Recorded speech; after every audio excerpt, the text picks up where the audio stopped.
నేను చూపించే ఈ చికెన్ బెబ్రూ టేస్ట్ మామూలుగా ఉండదండి. చెయ్యడం కూడా చాలా చాలా ఈజీ.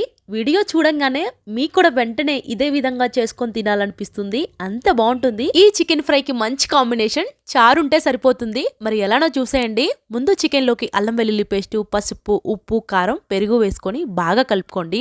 ఇలా బాగా కలిపిన తర్వాత ఒక్క హాఫ్ అన్ అవర్ పక్కన పెట్టుకోవాలి.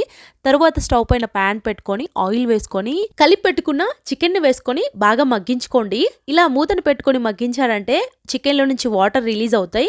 ఈ స్టేజ్ లో కొంచెం కరివేపాకు వేసుకొని ఈ విధంగా వాటర్ అంతా అబ్జర్వ్ అయిపోయే వరకు ఉడికించుకోవాలి. తరువాత ఉడికిన చికెన్ ని పక్కన పెట్టుకొని అదే ప్యాన్ లో ఆయిల్ వేసుకొని 2 ఉల్లిపాయలు, పచ్చిమిర్చి, కరివేపాకు, జీలకర్ర పొడి, ధనియాల పొడి, గరం మసాలా పొడి వేసుకొని బాగా కలుపుకొని ఒక హాఫ్ స్పూన్ కారం కూడా వేసుకొని మళ్ళొక్కసారి బాగా కలుపుకొని ముందు ఉడికించుకున్న చికెన్ ని వేసుకొని కొంచెం కొత్తిమీర కూడా వేసుకొని ఒక్క 5-6 నిమిషాల పాటు ఉడికించుకుంటే టేస్టీగా చికెన్ ఫ్రై రెడీ.